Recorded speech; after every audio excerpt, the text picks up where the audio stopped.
franc-parler, Honoré Naum. Mesdames et messieurs, bonjour. Vous nous suivez sur la 94.3, la voix des Cotonois. Ce dimanche, nous déposons nos valises dans la maison justice pour aborder la poursuite de la défense des intérêts des magistrats et la promotion de la justice au Bénin. Des éléments chers à l'Union nationale des magistrats du Bénin, UNAMAB. Cette organisation syndicale a à sa tête depuis le 24 mai dernier un nouveau bureau très bouillonnante et active sur la scène avant 2016, l'UNAMAB s'est tout doucement effacée. Tout porte à croire à un silence stratégique ou bien entendu à une erreur de casting lors de la constitution du dernier bureau. Le vendredi 24 mai 2024, le bilan a été fait. Lors d'une assemblée générale et un magistrat conseiller à la cour d'appel a été donc élu par ses pairs pour diriger l'Union nationale des magistrats et bien entendu pour porter haut l'étendard de la fêtière des hommes en touche. La dominicale de vérité de Radio Cotonou, l'émission Franc-Parler, bien entendu, reçoit aujourd'hui pour la circonstance le tout nouveau président Faïndé Djidjoro Converse Paul. Bonjour à vous. Bonjour monsieur le journaliste. Merci d'avoir accepté notre invitation sur ce plateau. Je précise que vous êtes bien le tout nouveau président de l'Union nationale des magistrats du Bénin, UNAMAB. Et bien entendu, à la mise en onde de cette émission, Ghislain Agbangba, à la prise de vue, Job Chikpe, et à la présentation, Benjamin Honoré Naoum. Le standard sera ouvert dans une quarantaine de minutes pour vous permettre, chers auditeurs, de prendre la parole, de poser vos questions au numéro 40 11 17 18 ou le 50 52 52 113. Et bien entendu, nous acceptons également nos questions, vos questions, j'allais dire via WhatsApp au numéro 50 52 52 113. Des questions courtes, s'il vous plaît. À nouveau, bonjour à vous, cher président. Bonjour, monsieur le journaliste. D'accord. Auditrice, auditeur, bonjour. Merci beaucoup. J'ai eu dit, bien entendu, que l'intégrité, la probité, le professionnalisme, la loyauté et la rigueur sont les valeurs que vous portez dans la maison justice. Vous revendiquez tout ça ou bien vous brillez plutôt par la modestie? Merci, monsieur le journaliste. Oui. Et je ne saurais le confirmer, puisque c'est vous les investigateurs de la République qui le dites. D'accord. Je crois qu'il doit y avoir une part de vérité certainement. D'accord. En tout cas, vous faites bien votre travail, c'est ce qu'on a appris donc dans les coulisses. Alors, président Paul Djidjoro Converse Faïndé, d'où est venu cet amour pour le droit? Ça se passe toujours comme ça ainsi, hein? Ne faites pas d'économie. Dites-nous tout, c'est franc-parler. Nous sommes sur franc-parler. Tout à fait. Et nous parlerons franchement de tout et sans réserve s'il le faut. D'accord, nous vous écoutons. Bien, merci. Bon, amour pour le droit, oui. Vous savez, ça c'est une longue et vieille histoire. Hein? D'accord. Moi, depuis ma tendre enfance, j'étais pratiquement un défenseur des intérêts, le protecteur de mes proches. Je suis pratiquement un justicier, pour ainsi dire, parce que je n'hésitais pas à protéger mes frères et autres amis lorsqu'ils sont brimés. Donc, chemin faisant, devenu étudiant ou bachelier, j'ai regardé autour de moi, j'ai regardé mes potentiels et avec un peu de conseils autour, je me suis orienté en droit. D'accord. Oui, avec pour esprit justement de faire de la justice et de l'équité dans la société. Voilà donc comment on en est arrivé là. Pourquoi vous n'avez pas choisi d'être avocat? Oui, j'aurais pu être avocat.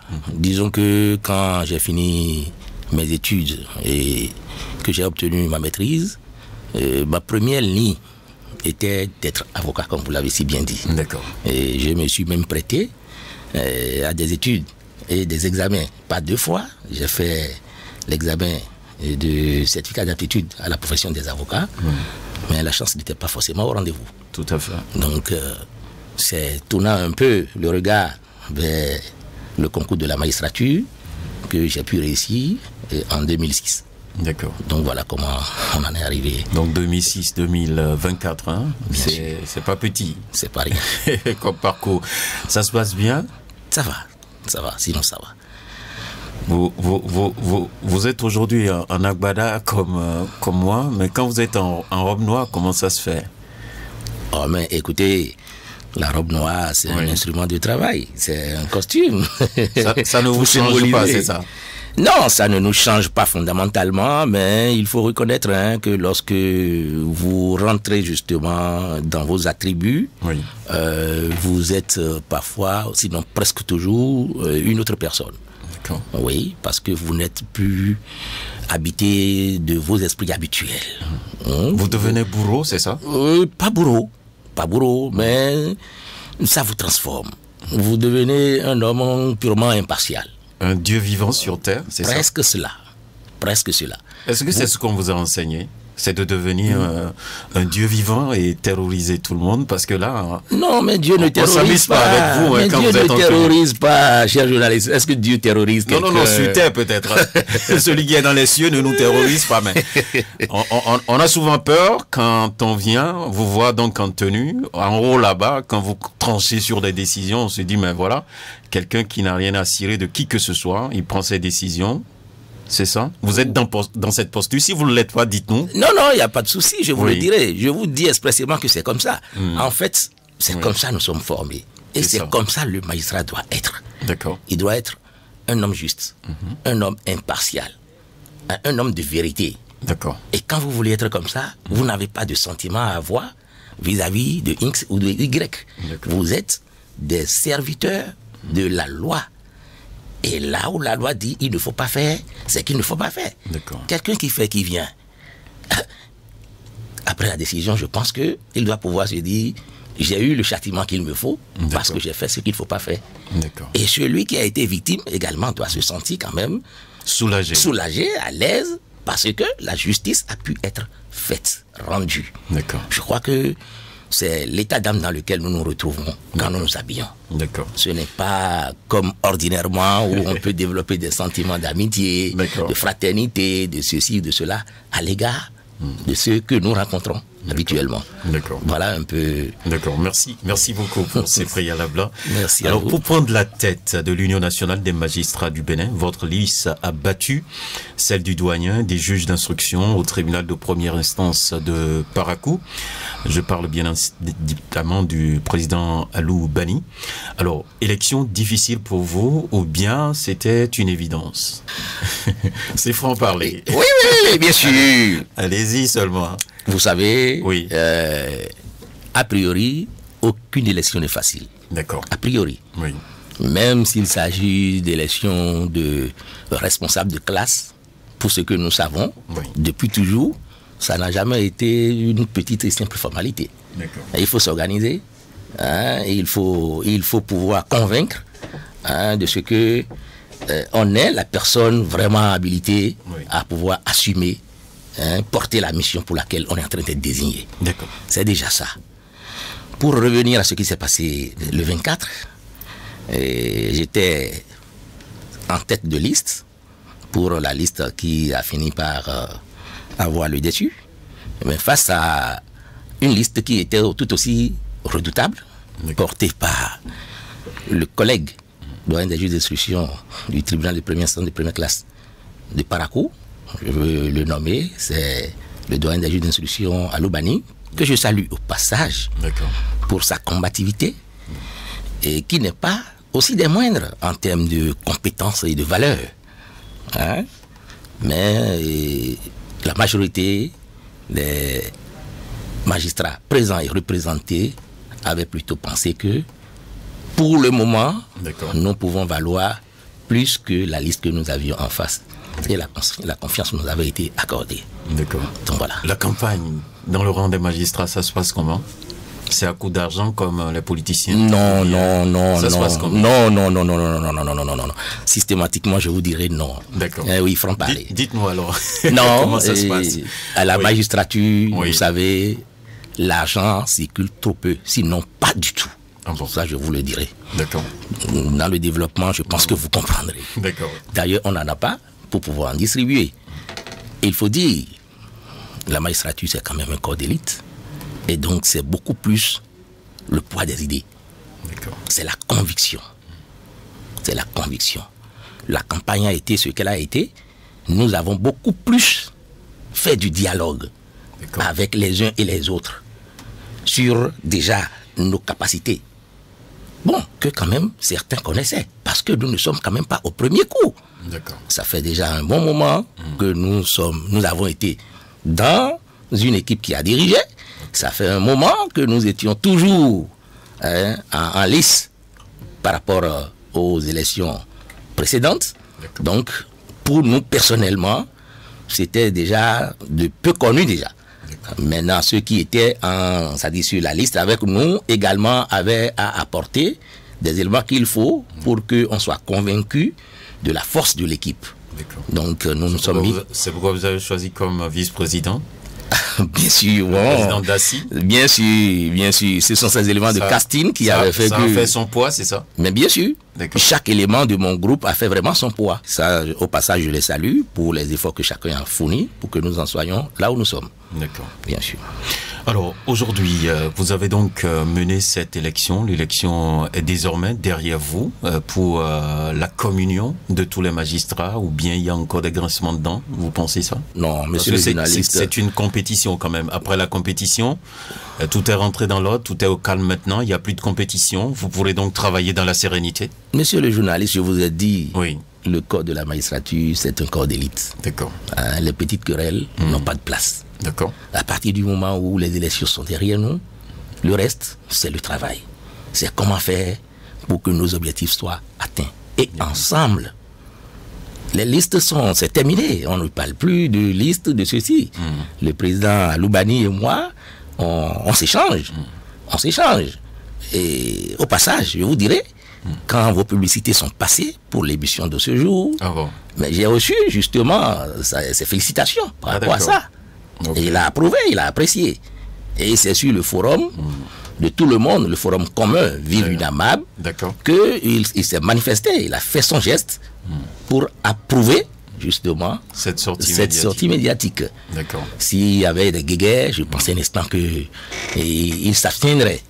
Voilà, c'est pour vous donner un élément d'appréciation sur ce qui se passe, désormais le climat que nous vivons.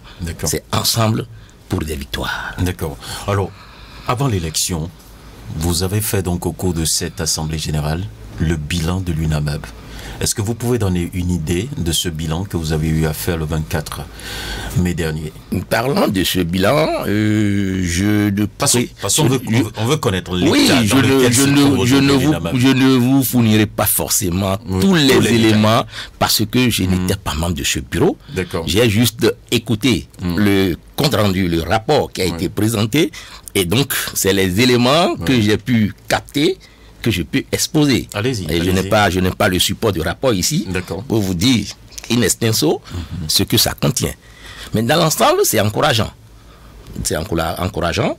Il y a eu déjà un rapport d'ordre moral. Et puis, au-delà, il y a eu un rapport financier sur l'état des finances de l'Union. Parlant du rapport moral, il faut dire que nous avons été frappés par des événements malheureux. Le point a été fait. Et ce qu'on a pu faire pour accompagner les familles, etc., le point a été présenté. Et la situation de notre union également a été présentée. Je puis vous dire que ce n'est pas encore la belle lune à l'UNAMAB, c'est-à-dire au sein de l'association. Parce que des situations avaient amené certains à se désintéresser, je vais dire, de l'union. Un peu de l'union. Vous l'aviez déjà dit dans votre mot introductif, je ne sais pas d'où est-ce que vous tenez les informations, mais vous l'aviez dit. L'union n'était plus forcément dans l'état qu'on lui connaissait. Parce qu'on l'a connu par le passé. Merci. Et donc, ce point a été fait régulièrement. Des actions ont été menées, et notamment par rapport à la question cruciale qui d'abord a déterminé une fois encore notre engagement pour la suite du combat. C'était la question relative au statut particulier de la magistrature. D'accord. Voyez-vous, et c'est là-dessus qu'il y a eu suffisamment d'éléments fournis et il y a eu des débats. Voyez-vous, le point a été fait, des différentes initiatives, des rencontres qui ont été faites, des travaux qui ont été faits. Malheureusement, à l'heure où nous parlons, c'est comme si nous sommes encore toujours à l'étape 0 par rapport à cette situation. Parce que tant que le test n'est pas voté, promulgué, c'est comme si aucune solution ne nous est encore apportée. D'accord. Voilà. Quel est votre propre regard? Parce que si vous aviez désiré, si vous avez manifesté le désir de présider quand même l'UNAMAB, c'est que vous aviez eu un regard, vous-même personnellement, sur cette union. Quel est votre regard? Comment vous regardez l'union avant de prendre aujourd'hui la tête de cette organisation? Parce que c'est votre fêtière. Bien sûr, c'est notre fêtière. Oui. Il faut dire que la situation n'est pas du tout reluisante à l'UNAMAB pour ces derniers moments. D'accord. Parce que figurez-vous, l'UNAMAB a été une organisation redoutable dans ce pays. Depuis les années, disons 2012, même avant les années 2012, l'UNAMAB se faisait toujours remarquer, distinguer et tout. D'accord. Mais depuis les années, quand on en finit, 2012-2015, l'UNAMAB a commencé par faiblir un peu. Disons à partir de 2015 vers 2016, avec tout ce que nous avons connu, et par fini, elle a semblé être même achevée avec les lois de, comment vous appelez ça, de restriction, des droits de grève et tout le reste. Et ça a semblé comme si l'UNAMAB n'existait plus. Mais ce n'est pas vrai. L'UNAMAB a toujours existé. Les actions se font, mais il n'y a plus de visibilité, il n'y a plus de communication autour. Et donc, c'est à partir de cette impression-là que nous avons pensé quand même qu'il faut changer de stratégie. Il faut faire peut-être autrement. Toujours dans la continuité, le combat. Donc voilà un peu. D'accord. Alors aujourd'hui, quels sont les engagements que vous, personnellement, vous avez eu à prendre devant les magistrats? Oui, engagement personnel, je ne dirais pas, parce que nous sommes une équipe. D'accord. Et c'est l'équipe qui doit pouvoir quand même prendre des engagements. Je ne suis qu'un élément de l'équipe, même si c'est moi qui conduis l'équipe. Donc voilà. Il faut relever que pour l'état des lieux dont nous avons parlé, et nous avons, disons, fixé 2 axes. Je ne parlerai pas des déclinaisons en action et tout le reste. Mais nous avons fixé... Là, vous faites économie de vérité. Je ne fais pas économie de vérité. On vous a amené... Non. Nous n'aurons vraiment pas le temps. S'il faut rentrer dans les actions à faire et tout ça... Je vous en prie, c'est Radio Cotonou qui gère le temps. D'accord, ok. Moi, je vais organiser le temps avec vous et vous direz tout. Mais il n'y a même pas de problème. Vous savez, nous sommes à votre disposition. Même si aujourd'hui, nous ne parvenons pas à tout dire, nous aurons d'autres occasions à chaque fois pour rentrer dans les détails qu'il vous faut pour que tous les esprits soient suffisamment éclairés. D'accord, merci. Souci. Merci. Donc je disais tantôt que nous avons dégagé 2 grands axes. Un premier axe par rapport à l'union elle-même, parce que je vous ai dit, vu de loin, apparemment c'est comme si l'union est dans une léthargie. C'est ça. Les esprits se sont un peu endormis. Donc le bureau que je préside a choisi de faire de cet axe l'axe de réveil, de relance, de prise d'engagement nouveau par les membres, un axe fondamental. Donc nous travaillerons à ça pour que, sincèrement, dans les années à venir, les années à venir, en tout cas à la fin de notre mandat qui nous est confié, 3 ans. 3 ans, on sente que l'UNAMAB est rené de ses cendres. Tel un film. Ça, c'est à l'interne, ça. À l'externe, il y a le deuxième axe qui concerne la corporation. Parce qu'il faut distinguer entre l'UNAMAB, association, et la corporation, le corps de la magistrature. D'accord. Absolument. Concernant le corps de la magistrature, c'est là également un second axe fort a été dégagé. Je l'ai abordé brièvement maintenant. La question du statut. Nous devons en faire un cheval de bataille. Parce que... Comment un corps d'élite peut peiner à avoir son statut? Belle question. Oui. Nous-mêmes, on se pose cette question-là. On se demande. Vous êtes spécialiste du droit. Vous devez vous retrouver, écrire quelque chose et faire valider rapidement pour le commun des mortels. Non, malheureusement, les choses ne fonctionnent pas comme ça dans la République. Vous le savez bien. Vous le savez peut-être mieux que moi. Alors, quel est le goût de tremblement? Dites-nous. Dites-nous. Qu'est-ce qui ne va pas? C'est à quel niveau? Je dois avouer que c'est difficile de situer une responsabilité. D'accord. Mais, dans tous les cas, nous devons pouvoir dire que au-delà des efforts que fait le gouvernement actuel du pays, et particulièrement son chef, le président Patrice Talon, à qui je tire mes révérences au passage, parce qu'il fait beaucoup, il fait fort, surtout dans le secteur de la justice. Il essaie, avec les réformes, il y a quand même cette situation particulière qui est un pilier, c'est-à-dire la dimension humaine, la prise en compte de la dimension humaine, qui est normalement à deux volets. Allez-y. Un premier volet qu'il a su bien attaquer, c'est le renforcement du personnel magistrat.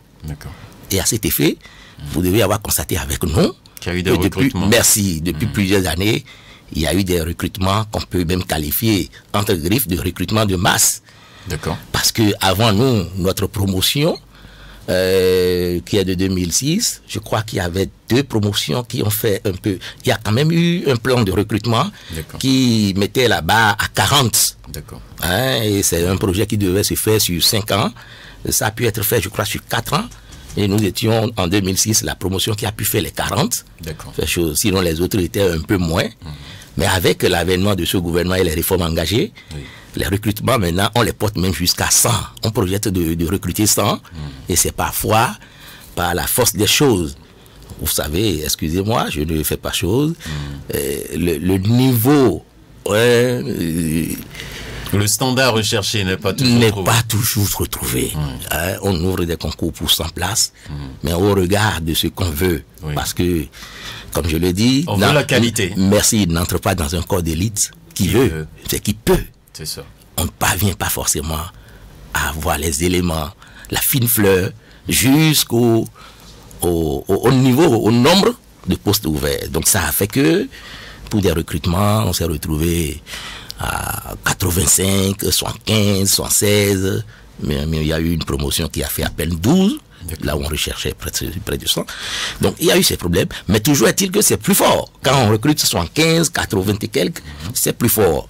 Donc c'est déjà un grand effort qui se fait lorsqu'on regarde le volet renforcement de l'effectif du personnel magistrat. D'accord. Mais il y a un second volet très important dans cette dimension de ressources humaines dont je parle. C'est le traitement. Ah bon? Mais oui, c'est le traitement. Vous voulez dire sur ce plateau que nos magistrats ne sont pas bien traités financièrement, c'est ça? Ce n'est pas nous qui le disons. C'est la vérité. C'est la vérité. Mais c'est la vérité. Vous voulez quoi? Qu'on décroche tout le miel qu'on a en BD, qu'on vous donne ça? Mais non, pas du tout. Vous savez, c'est une profession très, très contraignante. La magistrature. Comme toutes les autres professions. Non, pas comme toutes les autres. Alors, vous avez dit quelque chose tout à l'heure dans vos propos. Vous avez même assimilé le magistrat à un dieu sur terre. C'est expressif. Oui. C'est expressif. Donc, lorsque vous le voyez comme un dieu sur terre, cela veut dire que vous ne pouvez pas le comparer aux autres hommes humains, normalement. D'accord. Et donc, c'est exactement la vérité. Lorsque vous rentrez dans nos statuts et tout, vous verrez que nous sommes contenus dans beaucoup de contraintes. Beaucoup de contraintes. Mais en ce qui est de ce qui doit nous revenir pour que nous puissions vraiment vivre le sacerdoce, qu'est la profession de magistrat, nous n'en avons pas. Au passage, je peux vous souligner quelques éléments. Allez-y. Voyez-vous, le magistrat doit pouvoir projeter l'image de quelqu'un de particulier dans la société. En termes déjà d'apparence, mais ensuite en termes de qualité morale et tout. Et ça a un coût. Nous prenons l'apparence. Ah, vous m'avez vu habillé en agbada, vous avez dit, ça vous a semblé bien? Pas semblé bien, c'est bien quand même. Ah bon? mais oui. C'est un coup. C'est un coup. Ça ne s'achète pas, peut-être à 2000, à 3000. Et c'est la République qui doit vous aider à porter ça. Merci. Ça ne peut découler que de ce que la République nous donne. D'accord. Mais savez-vous que un magistrat, par exemple, lorsqu'il a fini le cursus de l'école, le cursus difficile, je précise, de l'école, parce que pour devenir magistrat, franchement, c'est un parcours. C'est la croix et la bannière. C'est un véritable parcours de combattant. D'accord. Il subit tout ça, il franchit les étapes, il devient magistrat, intégré dans le corps. Savez-vous que pour tout ce qu'on lui demande de projeter dans la société, c'est seulement 2 millions de francs CFA qu'on lui a fait à ce jour pour prime d'installation, alors qu'on s'attend de lui, dès la première prise, même avant la première prise de fonction, une fois devenu magistrat, on s'attend de lui qu'il soit l'homme élégant, qu'il ait peut-être... 2 millions, c'est quand même pas peu, non?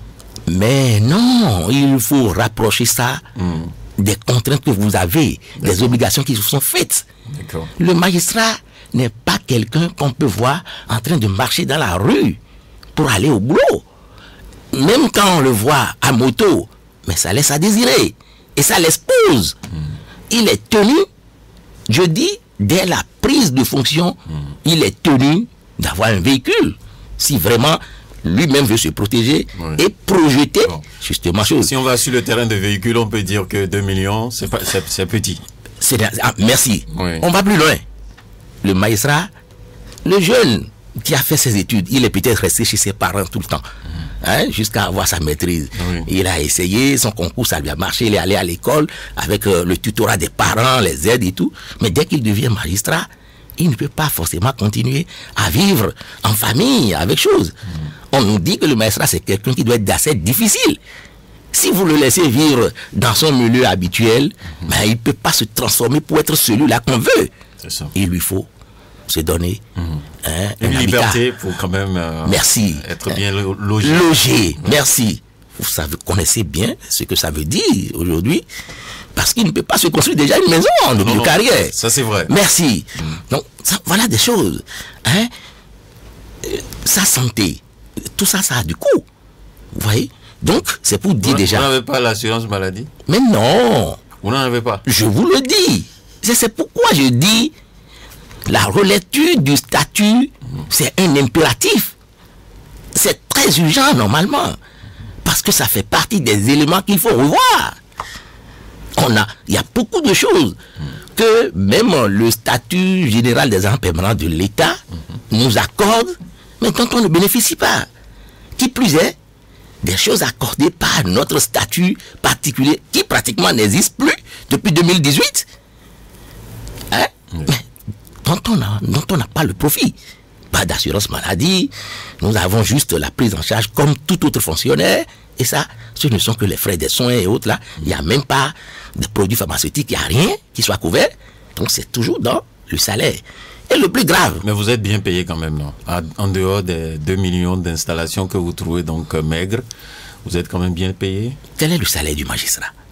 Moi, je ne sais pas. Vous êtes journaliste et investigateur, puisque vous m'avez appris des choses rapidement en quelques mots ce matin. Je pense à l'instant que vous avez forcément des informations. Non, j'ai pas cette information. À ce niveau, j'ai pas l'information. Non, si vous voulez, c'est pas caché. Nous sommes des agents publics. Oui, on peut poser la question même aux financiers qui nous délivrent nos fiches de paye. On peut avoir accès à ça. Et vous regarderez. Vous constaterez que en fonction de ce qui est attendu, ce n'est pas encore ça. Ce n'est pas encore ça. Voyez-vous, on a tellement donné de références au code de la magistrature que pour améliorer les statuts des autres corps, on tente de les rapprocher. Ça, c'était avant. On tente de les rapprocher du statut de magistrat. Par exemple, le corps des professeurs d'université, on les appelle professeurs de rang magistral. Tout à fait. Donc, les plus hauts, proches des magistrats quelque part. C'est ce qu'on veut dire. Et c'est en fonction de ça qu'il faut se référer au statut et ce qui est fait au magistrat pour améliorer. Mais aujourd'hui, cette réalité n'existe plus. Le plus jeune des professeurs d'université doit se trouver en traitement très loin du plus ancien des magistrats qui, de façon ordinaire, ne se retrouve pas peut-être dans des institutions pour avoir d'autres avantages qui accompagnent son salaire. Voyez-vous, il n'y a pas que ça. Il y a beaucoup de choses. Les primes. Voyez-vous, d'autres corps ont des primes même d'habillement, des primes de rendement, etc. etc. Vous n'avez pas besoin d'habillement, non. Vous êtes en noir, non? Ah, mais nous ne portons le noir que pour officier. Oui. Nous ne portons pas le noir pour quitter la maison pour aller au boulot. Nous ne portons pas le noir pour quitter la maison pour venir à la radio Cotonou. Non, on ne porte pas le noir. Le noir, c'est ponctuel. Oui, c'est votre habit de travail. C'est là où la République a d'engagement avec vous. Mais non. Quand la République dit que nous devons paraître comme des gens bien, nous devons projeter une image, chose là, mais c'est du travail que nous faisons, que nous pouvons assurer ça. D'accord. Encore que... De la maison jusqu'au boulot. Ah oui, jusqu'au boulot, mais partout où on se trouve, on doit pouvoir nous voir comme des dignes magistrats. Sinon, ce n'est pas bien. Nous avons prêté un serment dans lequel il nous est recommandé de nous comporter en tout comme de dignes et loyaux magistrats. Dignes, ça part déjà de l'apparence avant d'aller partout ailleurs. On ne va pas développer ça. D'accord. D'accord? Mais lorsque vous voyez des magistrats qui portent des habits usés, des frocs et tout cela, est-ce que déjà le respect qu'il faut par rapport à ce qu'ils exercent, est-ce que vous aurez les choses là? Vous allez croire même à sa décision? Il y a des gens qui n'aiment pas s'habiller. Est-ce que vous savez ça au moins? Malgré tout ce qu'on leur donne, ils n'aiment pas investir dans l'habillement. Il y en a. Moi, je crois quand même que personne ne manque d'aimer le beau. Non, tout le monde aime le beau. Tout le monde aime le beau. C'est les moyens. Nous ne disons pas qu'on nous mette dans l'extravagance. D'accord. Mais le minimum pour apparaître comme des gens bien. D'accord. D'accord. C'est votre besoin. Le magistrat, dans l'exercice de ses fonctions, n'a pas d'heure de travail, par exemple. Ah bon? Non. Non. Le magistrat n'a pas d'heure de travail, par exemple. Il travaille du matin comme tout le monde et finit parfois très tard dans la nuit. Mais vous nous abandonnez en plein procès. Des fois, vous dites, ok, moi je suis fatigué, je vais à la pause et je reviens. Mais c'est un humain. D'accord. C'est un humain. C'est pourquoi je vous dis, il n'a pas d'heure de faim, par exemple. Mais à un moment donné, il a des besoins physiques, des besoins corporels qu'il doit pouvoir quand même satisfaire. Donc c'est en cela qu'il doit lui être toléré d'opérer des suspensions pour aller quand même se remettre un peu avant de revenir poursuivre. Nous prenons des audiences pratiquement jusque tard dans la nuit, mais dans des conditions très difficiles. Vous ne vous imaginez pas. Mais nous n'avons pas d'heures supplémentaires. Vous n'êtes pas payé pour les heures supplémentaires. On n'est pas payé pour tout ça. Et ça, c'est rien. Le magistrat, en dehors de ce que vous le voyez faire, au prétoire, dans les salles d'audience et tout, mais c'est une masse de travail qui est encore ailleurs, au bureau, à la maison, partout où il se trouve. Au téléphone aussi. Mais oui, parfois. Parce qu'il y a les grands bonnets qui vous appellent souvent. Oh non, ça là c'est... 2 heures, 3 heures. Non. De toute façon, pour ce qui me concerne, non, je n'ai pas d'appel de bonnet pour influencer quoi que ce soit, non. Mais vous pouvez avoir des appels de vos collègues, par exemple, pour comprendre quelque chose. Voilà, donc c'est autant de choses que vous faites. D'accord. Vous préparez vos audiences avant d'y aller. C'est qu'il faut lire les dossiers avant d'être à l'audience. Ça peut se faire toute une nuit avant que vous veniez vous asseoir. Vous prononcez une décision là-bas, c'est que vous avez pris le temps de rédiger la décision de bout en bout avant d'aller prononcer. Et ça, on ne vous voit pas faire ce travail-là. C'est seulement la gestion du dossier à l'audience, l'instruction et tout. C'est ça on voit. Et on pense que le travail du magistrat s'arrête là. Mais c'est faux. C'est faux. De sorte que le cerveau du magistrat est tout le temps sollicité.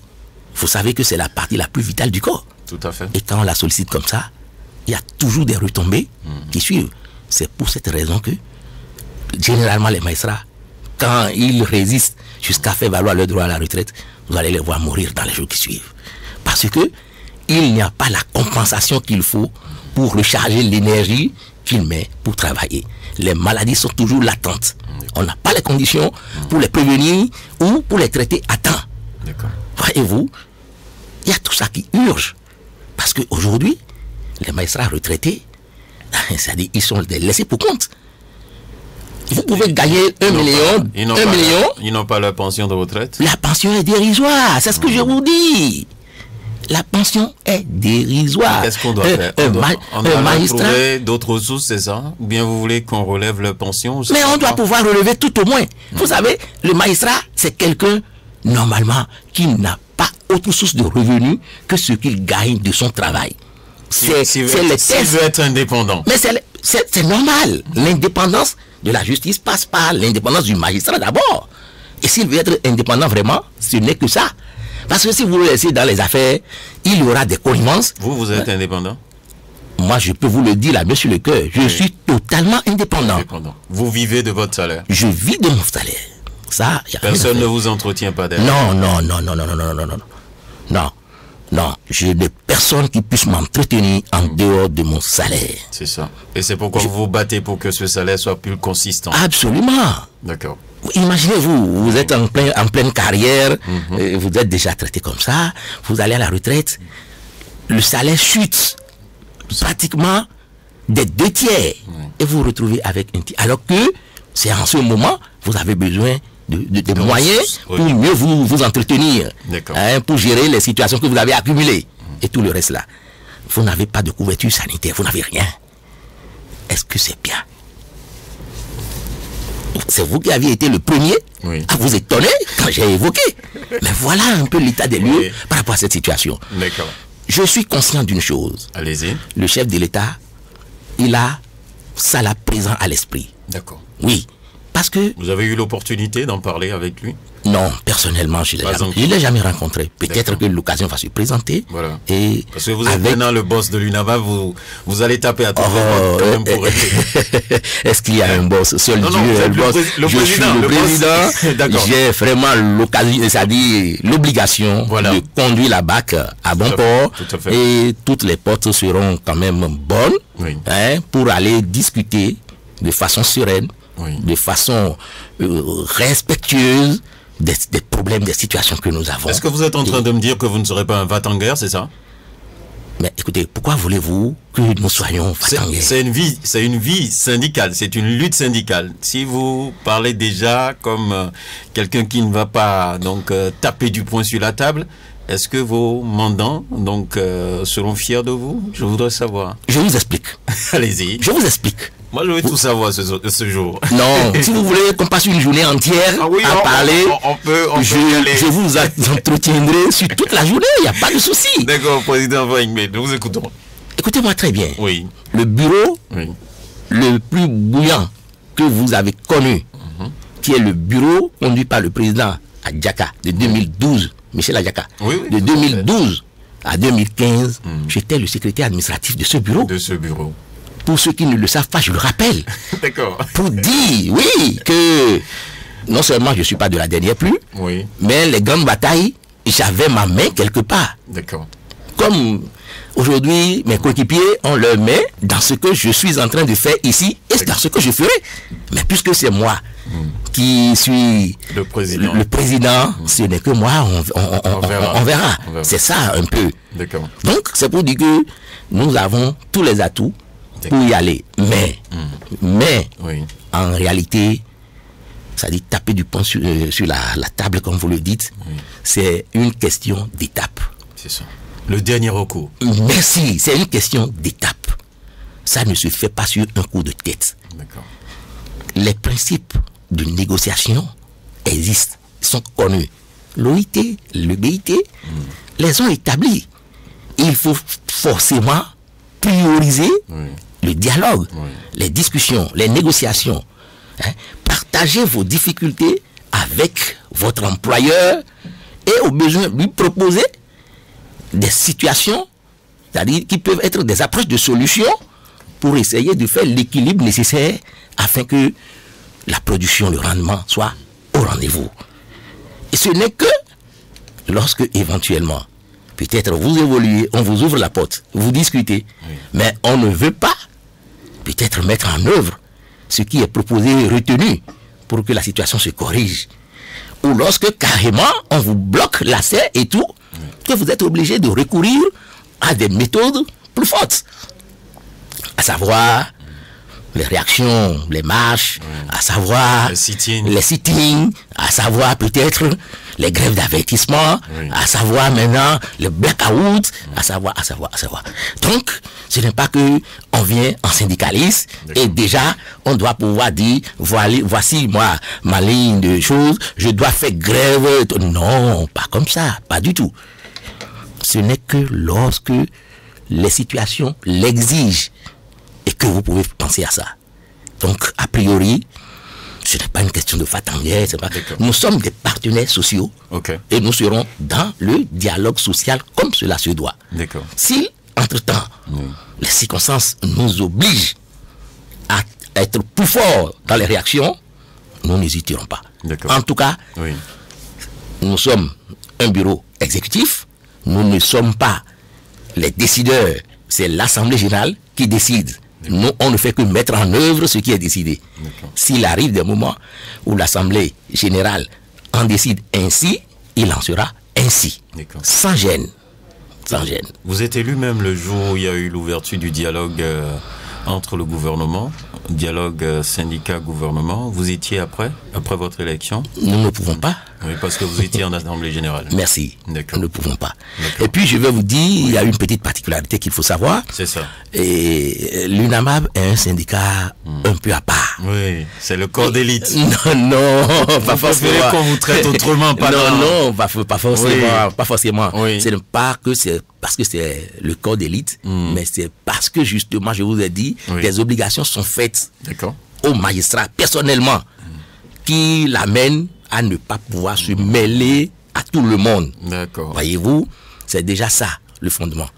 L'autre chose, puisque nous ne sommes pas forcément affiliés à des centrales, des confédérations, il est souvent très difficile, puisque le dialogue social tel que vous l'aviez présenté, ouvert comme ça là, c'est la chose des centrales, des confédérations, avec justement le gouvernement ou ses représentants. Voilà. Donc c'est ça qui fait que souvent l'UNAMAB n'est pas à ces assises-là. Mais bon, nous nous donnerons les moyens quand même de porter nos points de discussion un peu vers qui de droit par d'autres voies pour que les solutions soient trouvées. Mais n'importe comment, vous avez un regard sur tout ce qui se passe par rapport aux négociations, gouvernement, syndicats et tout ça. Ça vous permet d'avoir une lecture. Bien sûr. Pour pouvoir vous préparer à aller donc à l'assaut. Oui, bien sûr. C'est tout à fait normal. C'est stratégique. Vous discutez avec les autres syndicats? Pour l'instant, non. Il n'y a pas ces attaches. Mais si c'est nécessaire, ce sera fait. Ce sera fait. Des partenariats peuvent être établis, puisque nous sommes d'un même monde, nous sommes du monde syndical. Voilà. Même si nous n'avons pas forcément chose, de façon ponctuelle, on peut se concerter sur des situations qui nous concernent tous ensemble. Parce que je vous ai dit, avant tout, nous sommes rattachés au statut général des gens de l'État avant d'avoir notre statut particulier.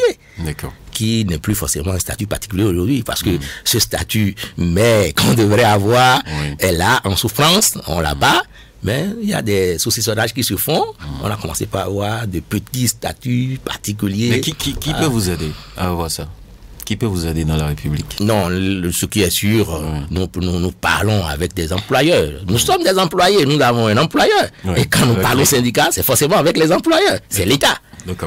Par le biais déjà du ministre de la Justice, qui est le garde des Sceaux, qui est notre premier interface. Ça se passe bien, la collaboration avec lui? Nous venons d'arriver. On n'a même pas encore l'occasion de le rencontrer. Je m'en excuse par ailleurs. Ça nous fait une semaine à peine. De loin, vous le voyez comment? Non, mais il fait son travail. Il est ouvert.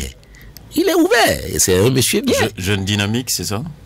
Sincèrement, excusez-moi, on va pas mettre du particulier pour chose, mais c'est un monsieur que je connaissais personnellement. En tant que bâtonnier ou en tant qu'avocat? Non, d'abord en tant qu'avocat de façon ordinaire. Mais ensuite, nous avons eu la chance. Il vous embêtait beaucoup? Non. Très posé, il fait bien son travail. S'il doit perdre quelque part, il perd. Et il sait qu'il a perdu. Oui, il prend acte. S'il y a des voies, les voies de recours à exercer, il les exerce. Et puis bon, tout se passe bien. En tout cas, je n'ai jamais eu d'anicroche avec lui.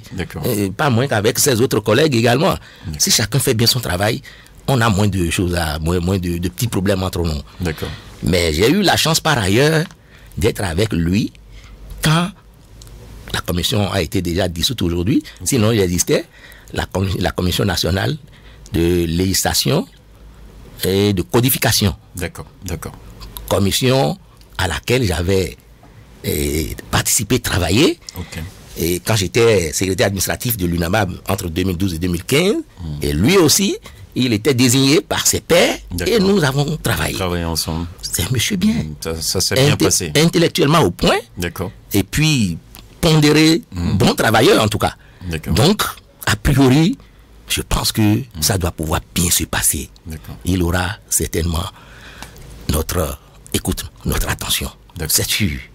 C'est sûr.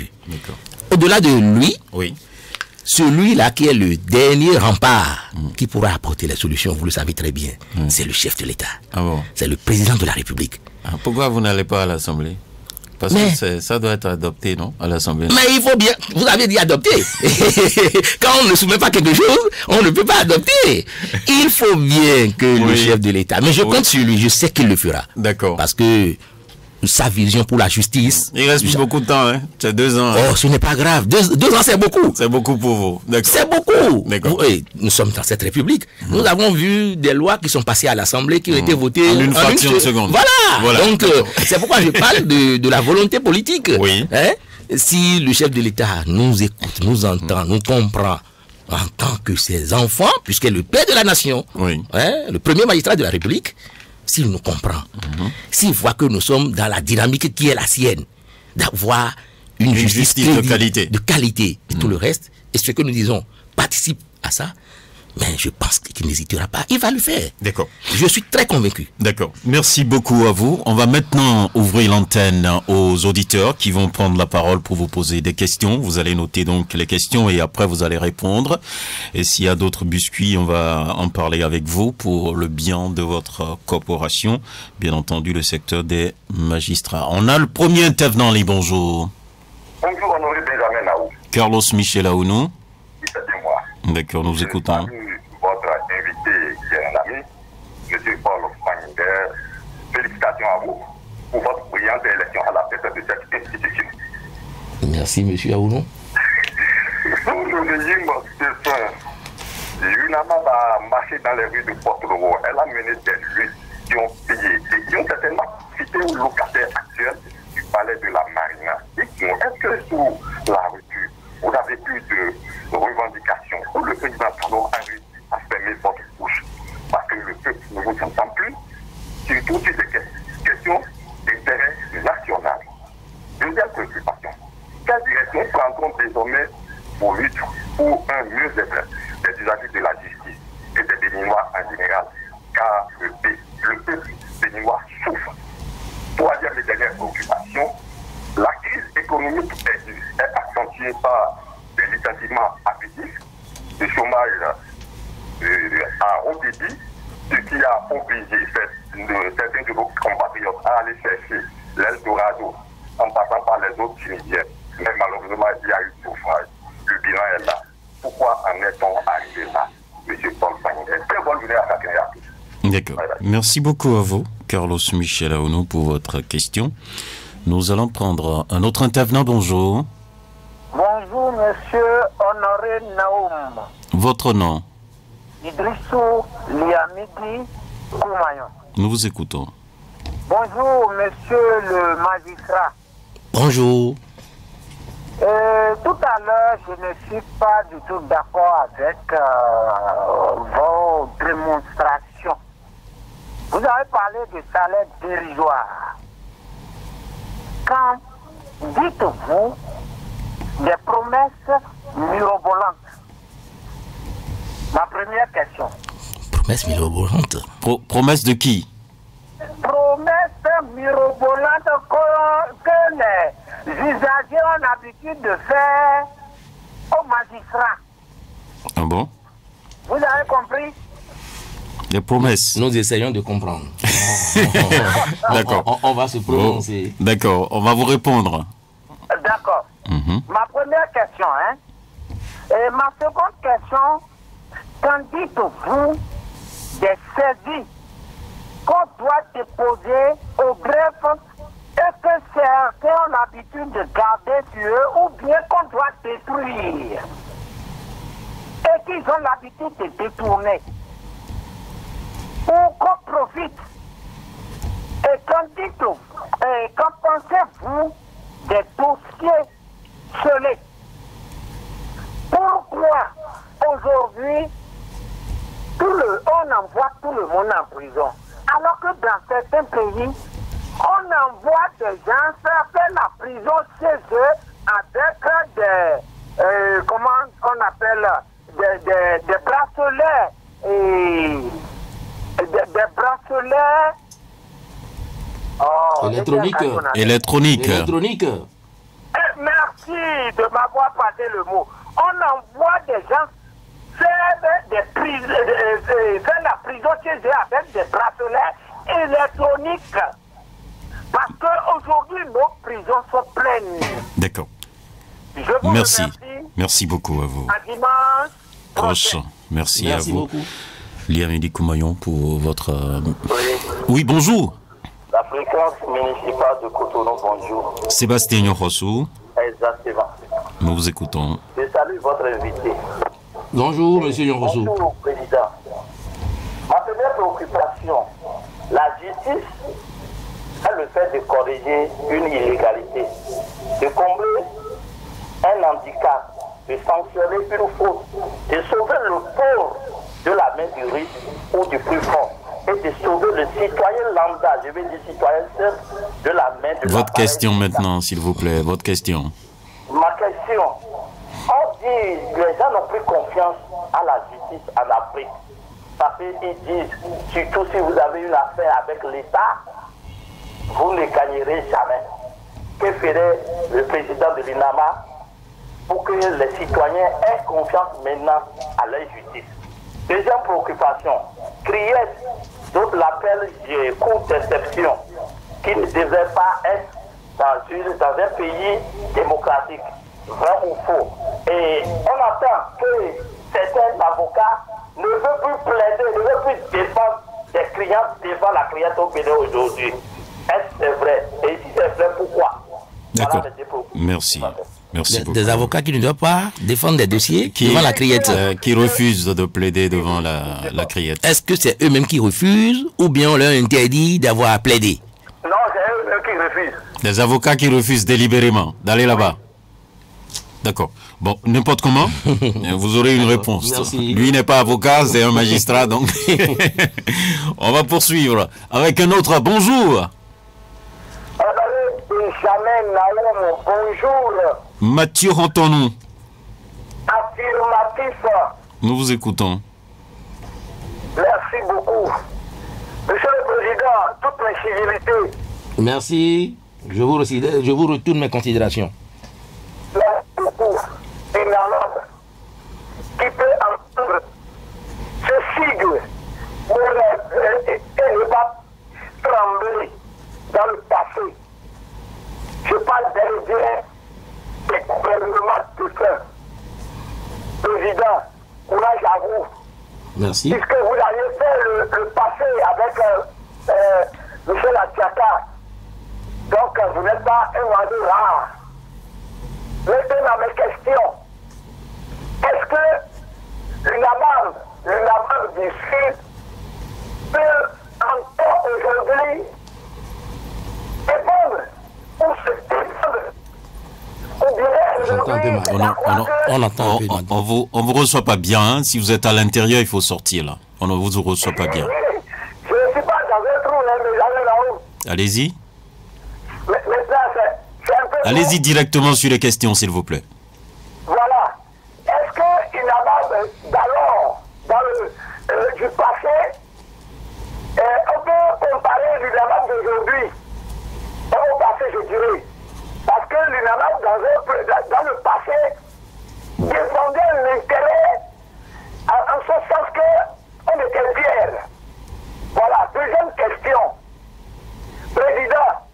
Je vous écoute. J'ai un dossier, pour ne pas dire, qui datait de décennies, mais le juge, un dossier d'accident mortel de support précis. Là, on me fait comprendre dans la foulée que l'argent de ce dernier mort accidentellement est déposé dans les mains des magistrats. Qu'on est en train de chercher tout pluralisme et sans suite. Qu'en pensez-vous? D'accord. Merci beaucoup à vous. Merci. Oui, merci à vous, Mathieu. On reprend un autre intervenant. Bonjour. Bonjour, monsieur Bernardin Nao. Benjamin Honoré Nao. Voilà. Benjamin. Il n'y a pas de souci. Hein. C'est toujours le B qui commence. Donc, on peut faire avec. Votre nom maintenant? Je salue, c'est monsieur Ashiro Aruna. D'accord. Et nous vous écoutons. Je salue votre invité. Oui. Je profite de l'occasion pour lui présenter toutes mes félicitations. Merci. Allô? Merci Je pense beaucoup. que le nom doit dire quelque chose. Oui, très bien même. Oui. Monsieur le Président, Oui, ma première préoccupation. allez-y. Vous savez, en Yoruba, le Yoruba dit il est la mawo, kato somalo, c'est-à-dire, vous devez regarder ce que. Votre radio est allumée. Je vous prie de l'éteindre. Parce que le retour n'est pas du tout bon. Parce qu'il pleut, je ne peux pas sortir. Je vais essayer. Ça va? Allô? On vous écoute. Allô, oui. D'accord. Maintenant, si vous voyez ce que valent vos parents avant de. Vous devez voir ce que valent vos parents avant d'exiger les choses. Aujourd'hui, au temps de l'UMAMA, on a dit non, bon, les conditions de vie des magistrats ne sont pas bonnes. Tout ça là, c'est le même refrain que vous-même vous reprenez aujourd'hui. Voilà ma première question. Est-ce que l'UNAMAB a le droit d'agir sur les juges de la prière ou bien de la Cour spéciale, le tribunal spécial pour les affaires foncières? Voilà ma deuxième préoccupation. Monsieur Faïndé, que pensez-vous de vos amis d'enfance? Point final. Merci. D'accord. C'est pas une question de familiarité ici. Hein. Il est magistrat, donc il assume sa charge. Et nous allons poursuivre. On va recevoir encore 2 intervenants. On reviendra au studio pour la réponse. Oui, bonjour. Votre radio est allumée. Je vous en prie pour l'éteindre chaque fois que vous appelez Radio Cotonou. Bonjour. Oui, je m'appelle Simon Narcisse Rolonou. D'accord, nous vous écoutons. Ça s'appelle comment? Simon Narcisse Rolonou. D'accord. C'est très rare d'avoir un magistrat sur un plateau parce que ils sont souvent, ils ne sont pas tellement à la presse. Je remarque, mais j'ai 3 questions. La première question, quel est le parcours actuel pour devenir magistrat, c'est-à-dire le cursus? Deuxième question, parlant du corps, que pensez-vous pour devenir, est-ce qu'on peut devenir magistrat lorsque on est dans ce corps? Parce qu'on en a connu dans ce pays. Bon, je ne vais pas citer de nom, parce que ce n'est pas normal, ce n'est pas normal de citer des noms. Cette question, je ne l'ai pas bien saisi. Oui, moi-même, je n'ai pas compris la question. Hein. Qu'est-ce que vous voulez concrètement? Peut-on devenir magistrat quand on est dans ce corps? Lequel est le corps? À certains, puisque dans tous les corps, il y a toujours des brebis galeuses, n'est-ce pas? Oui. Oui. Allô? Oui. Oui. Que pensez-vous des brebis galeuses? D'accord. Sur votre corps. D'accord, d'accord. La question est maintenant précise. Oui. Troisième question, s'il vous plaît. Oui, que pensez-vous, n'est-ce pas, de certains de vos collègues qui suivent votre corps par leur comportement vraiment indésirable, quoi? D'accord, on a compris. En matière de foncier surtout. On a compris. On a compris. Je vous remercie. Merci beaucoup. Merci beaucoup. Bonne journée à vous, Narcisse Rolonou. Le dernier intervenant que nous allons recevoir. Les autres peuvent écrire leur message via WhatsApp. Bonjour. Oui, bonjour. Oui, bonjour madame. Moi, c'est Yamine du Mascorat. D'accord, nous vous écoutons. Pourquoi l'État ne recrute pas les magistrats? Pourquoi l'État ne recrute pas de magistrats? Oui.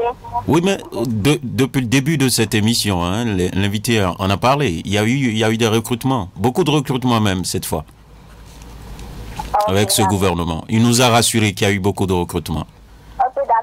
compris. D'accord. Vous avez une autre préoccupation? Non. D'accord.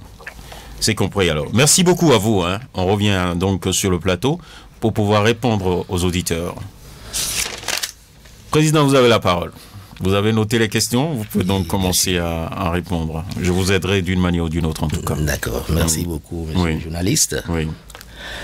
Eh bien, des questions qui nous ont été adressées, il y en a qui sont en rapport direct avec ce que nous disons ici, et d'autres qui sont un peu vers les situations générales. Comme une consultation. Comme une consultation. Merci. Nous allons essayer de regrouper, de répondre. D'accord. D'abord, en commençant par ce qui concerne notre sujet du jour. Oui, allez-y. Pour aller vers les autres.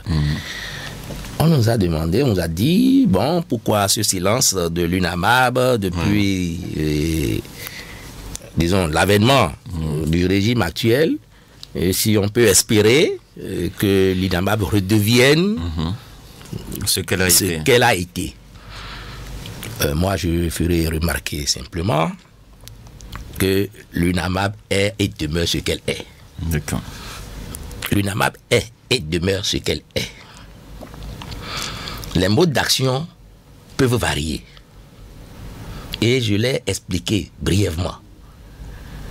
Nous avions connu un bureau de l'UNAMAB qui a été suffisamment bouillant, mais c'était au regard des éléments du contexte. Des enjeux du moment. Des enjeux du moment. Et je l'ai répété également pour dire, si entre-temps, nous devons être amenés à ce niveau dans les démarches, nous n'hésiterons pas à faire recours également à ces armes de négociation que l'Organisation internationale du travail et autres là, a mis à notre disposition. C'est vrai, aujourd'hui, on a réduit, une loi a réduit l'expression de la grève. Mais vous avez quand même 10 jours par an. Mais c'est ce que je veux dire. C'est ce que je veux dire. La réduction n'est pas l'interdiction. D'accord. À la limite, c'est peut-être ce qu'on est en train de reprocher indirectement au bureau passé. Parce que c'est comme si on confondait la réduction à l'interdiction. Et puis on ne fait rien. Mais c'est aussi peut-être parce que les bureaux passés ont vu que des efforts se font. Et ces efforts-là ne nécessitent plus forcément qu'on aille vers les moyens forts pour pouvoir obtenir ce dont on a besoin. Je vous ai parlé des réformes entreprises par le chef de l'État dans le secteur de la justice. C'est autant de choses qui rentraient en ligne de compte des revendications que nous faisions. Mais puisque ça a commencé par être pris en compte, c'est ce qui reste qui n'est pas fait là. C'est cet état que je vous ai présenté. Et c'est ce que nous allons embrasser sérieusement. Sur le parcours, s'il est nécessaire, qu'on fasse du bruit, puisque c'est de ça qu'ils sont en train de parler. Vous avez bien compris. Mais je pense, je suis rassuré. Celui qui est à la tête de l'État aujourd'hui a sa démarche, à sa compréhension, à sa vision. Et de ces méthodes que je vois, il ne nous laissera pas atteindre ces niveaux. C'est ce que moi je dis. Il y a Carlos Michel Aounou qui a parlé de licenciement abusif et tout ça. Bien sûr. Est-ce que vous avez une réaction? J'ai une réaction, j'en viens. Et il a commencé déjà par la crise économique accentuée, parce qu'il y a eu des licenciements au point où des gens sont en train de partir rechercher l'Eldorado jusqu'à ce que la mort le rattrape. Voilà, le malheureux événement de la dernière fois intervienne et tout le reste là. Oui, ça c'est un constat. C'est un constat que tout le monde fait. Mais c'est forcément les dégâts collatéraux des restructurations. Aujourd'hui, c'est l'État béninois qui a voulu restructurer, c'est-à-dire le monde du travail. C'est des lois qui ont été prises par l'Assemblée nationale, qui autorisent que les gens opèrent des licenciements dans ces conditions. À partir du moment où c'est nous-mêmes, puisque ce que l'Assemblée nationale fait, elle le fait au nom de l'État. Puisque nous-mêmes qui avons voulu, on prend acte, on constate, à la limite, s'il faut chercher des alternatives pour corriger, on va les chercher. Donc le problème ne se pose pas. Ça arrive, c'est arrivé, on va essayer. La preuve, le gouvernement s'est dépêché pour aller récupérer ce qui reste. Pour rapatrier. Merci, les ramener chez eux et assurément est en train de réfléchir peut-être à comment les insérer dans la vie active. Merci beaucoup, merci beaucoup. Donc pas de souci à ce niveau. Okay. Nous avons parlé de salaire et bon, quelqu'un a qualifié les salaires de dérisoires. Bon, nous on n'a pas parlé de salaire dérisoire. Cependant, on prend l'expression et on travaille, on continue avec. On n'a pas parlé de salaire dérisoire. Nous avons un salaire ou des salaires, bon, qui quelque part fonctionne, mais qui ne couvre pas les besoins au regard des contraintes que nous avons. Voilà ce que nous disons. Hein? Lorsque je gagne 1 million, par exemple, on peut trouver quelque part que je gagne beaucoup. Mais il faut rapprocher justement. Vous gagnez le million ou bien vous tutoyez le million? De toute façon, je vous enverrai ma fiche de paye et vous verrez. Mais c'est qu'il faut mettre ce que je gagne en rapport avec les besoins que les obligations qui ont été faites ont engendré. C'est ça. Vous comprenez? Oui, moi je comprends très bien. Voilà la situation. Ce n'est pas une façon pour dire non, nous ne gagnons pas ceci. Non. Mais il y a des situations qui sont autour du traitement qu'il faut revoir pour remettre les magistrats dans une posture qui leur permet de donner suffisamment. Comme vous savez, la justice est le socle du développement d'une nation. Et les premiers acteurs de la justice, c'est les magistrats. Il faut bien les traiter. Mais ils méritent d'être traités de manière à être à l'aise mentalement. Pas traités par les justiciables. Non, j'en viens. Je ne sais pas ce qui est promesse mirobolante, c'est vrai. Ce n'est pas des questions de promesses. En fait, il y en a parmi les citoyens qui pensent un instant qu'il faut passer par des pots de vin et autres pour acheter le magistrat. Ce n'est pas une question de promesse. C'est des actes qui se posent. Mais que chaque magistrat, en face de son serment, doit pouvoir savoir contenir et repousser. Moi, je ne serai pas ici maintenant pour dire cela n'existe pas, parce que je ne sais pas ce que chacun vit. C'est ça. Peut-être moi, de ma posture, les gens n'ont pas les ouvertures qu'il faut pour venir à moi avec ces questions. Mais je ne veux pas dire que les autres ne subissent pas ça ou que ça n'arrive pas. Vous ne pouvez pas témoigner pour les autres. Je ne peux pas témoigner pour les autres. Mais ce que je sais, le serment ne permet pas à un magistrat de se donner à ce jeu. Et pour aller loin, je dirais simplement ceci. Ce que nous disons ici contribue à juguler ce qui est en train d'être dénoncé.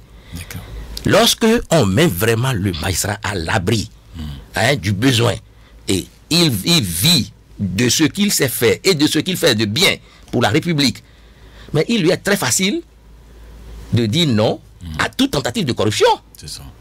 Mieux, lorsque les conditions sont remplies et pourtant il y en a parmi nous, puisqu'on a parlé des brebis galeuses et tout, s'il y en a qui pensent que malgré tout, ils sont insatiables et qu'ils doivent tous s'adonner à ces choses, c'est nous-mêmes là, qui sommes normalement chargés de les protéger. C'est nous qui allons les dénoncer.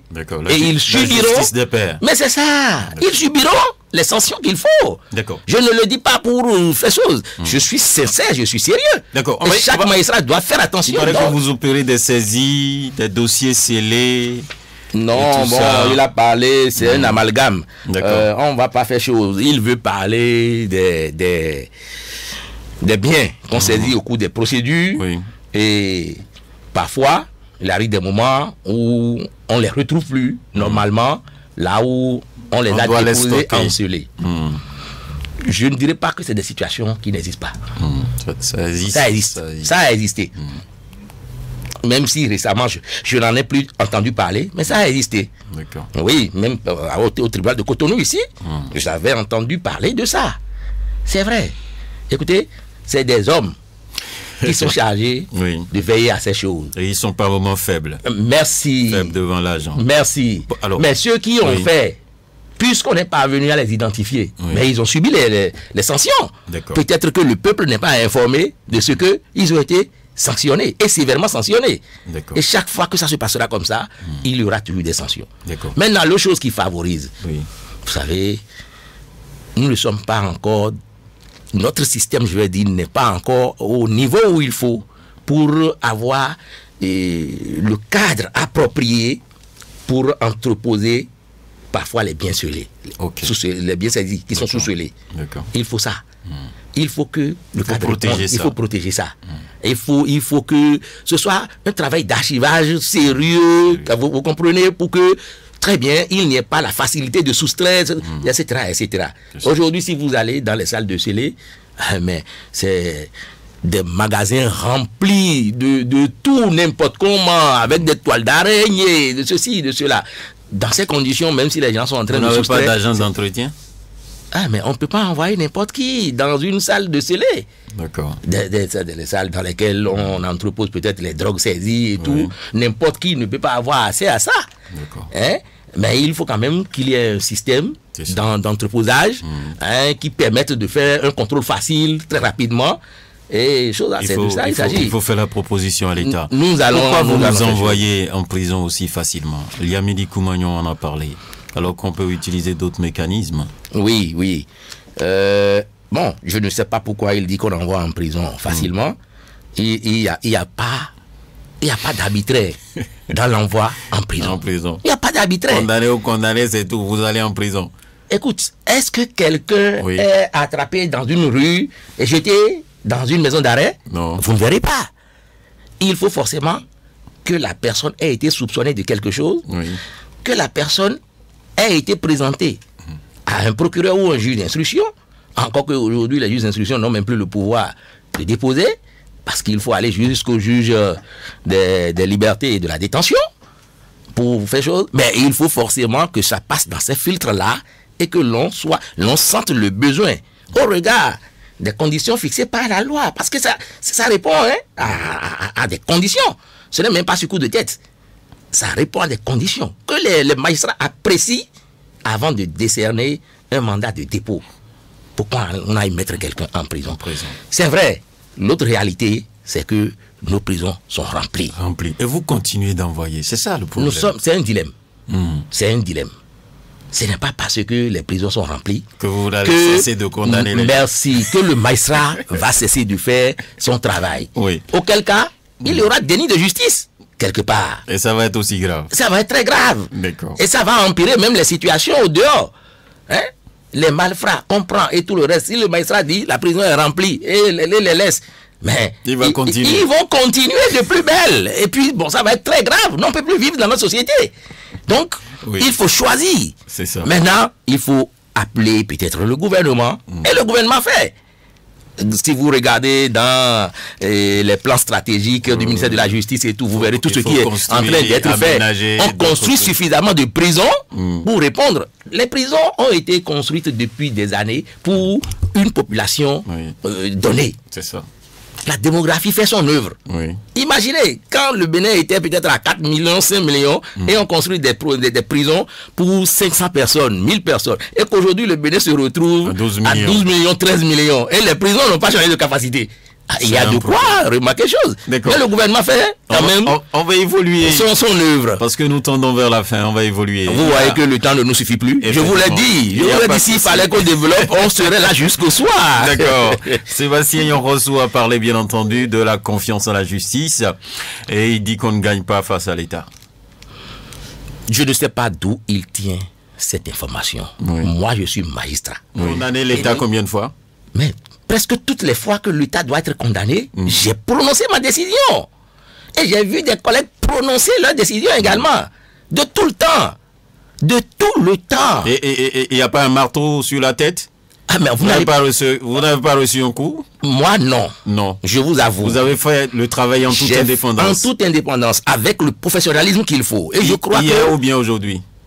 Non, mais de tout le temps, je dis, j'en avais fait, je fais encore. Et s'il faut le faire, je vais le refaire. D'accord, merci. On ne va pas évoluer là-dessus. Merci. Alors, il a parlé quand même de la criette. Est-ce que vous arrivez à parler aux magistrats de la criette? Parce qu'on pense que c'est un autre monde là-bas. Non. Je voudrais que les gens aient une vision appropriée des choses. D'accord. L'UNAMAV, c'est un creuset des magistrats. D'accord. Quelle que soit votre fonction en tant que magistrat. Parce que nous sommes magistrats, mais nous sommes dans différentes fonctions.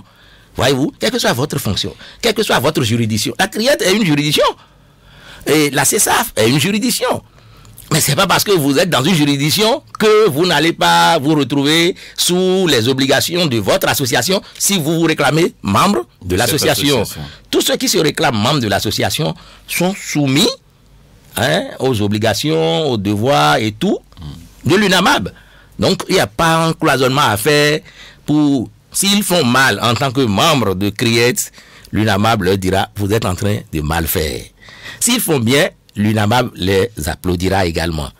Et depuis que la CRIET a été créée, les procès qu'on a connus, l'UNAMAB n'a encore rien dit, ou bien c'est maintenant que vous allez... Non, mais l'UNAMAB n'est pas un organe de sanction par rapport à ce qui se passe dans l'exercice, c'est-à-dire dans les dossiers. D'accord. L'UNAMAB, c'est quoi? C'est beaucoup plus le comportement du membre. Si éventuellement dans son attitude il y a des déviances, on peut l'appeler là-dessus et tout le reste. Tout ce qui reste, le CSM-10, le Conseil supérieur de la magistrature, existe, voilà, pour faire chose.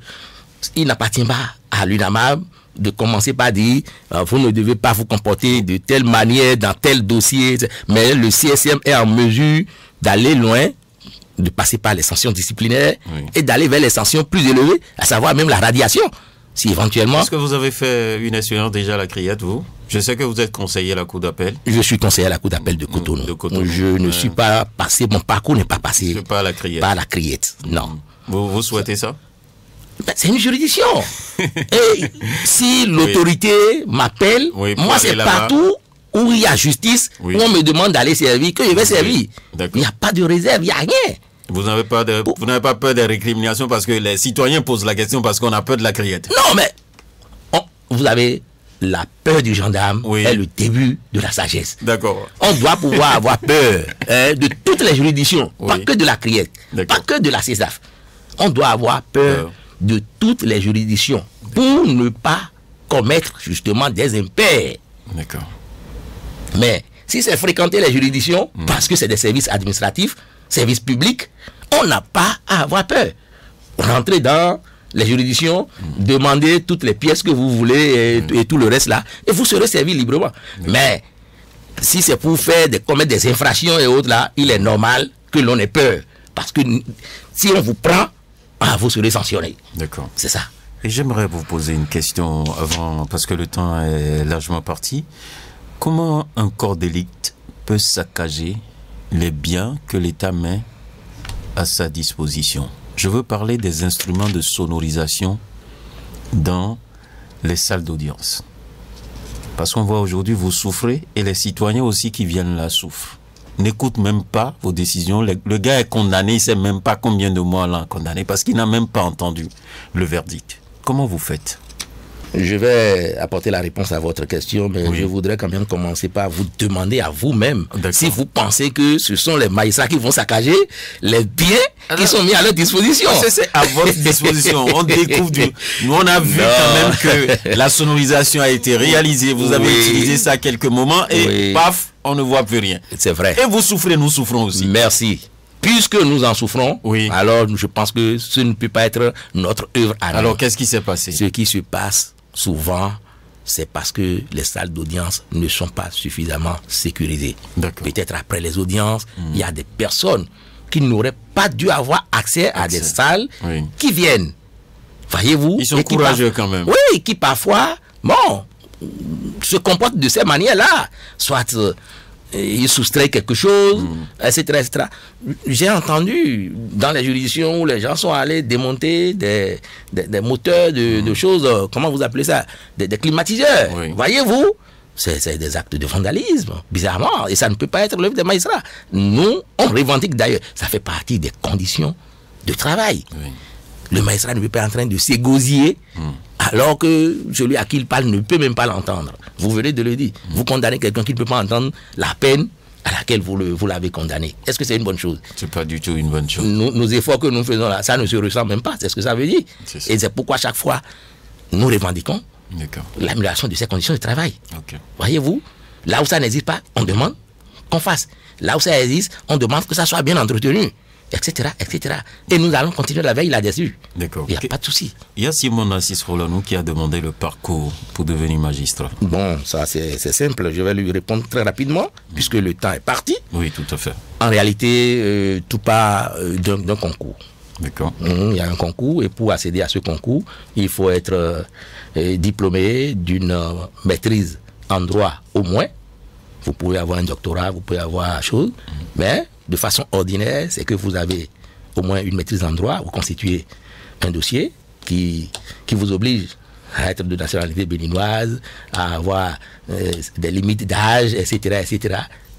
Dès que vous allez à ce concours et que vous réussissez, l'État vous prend, vous envoie en formation. Avant, ça se faisait à l'ENAM, mais désormais, des multiples efforts que fait le gouvernement et sur lesquels je félicite le chef de l'État, nous avons une école de formation professionnelle du monde judiciaire. Et donc, vous allez à cette école aujourd'hui, on vous forme de façon théorique pour une année et on vous envoie de façon pratique en stage pour une année encore. Ça fait 2 ans. Dès que vous finissez, on valide votre stage et tout, que vous êtes accepté après avoir présenté votre mémoire, vous passez régulièrement, on va vous intégrer. Mais avant qu'on vous intègre, il y a une étape très importante qu'il ne faut pas perdre de vue. Il n'y a que l'État commandite des enquêtes de moralité sur chacun de vous, sanctionné par un rapport. Si éventuellement ce rapport était en votre défaveur, quelle que soit la moyenne que vous avez obtenue, l'État a la possibilité de ne pas vous intégrer dans le corps de la magistrature. Parce que vous n'êtes pas un bon élément. Déjà quelqu'un dont l'enquête n'est pas bonne, vous vous imaginez, il peut être une gangrène, alors que nous parlons... Un danger public. Un danger public, alors que nous parlons de la justice. Donc voilà, dès qu'on vous intègre, il faut rentrer dans le corps, le reste... c'est des questions d'ordre administratif, on va vous nommer à tel poste, etc., etc., et vous commencez pas à travailler. D'accord. Mais je vais ajouter quelque chose. J'ai dit ça, c'est la voie ordinaire principale. D'accord. Il y a d'autres voies. Ok.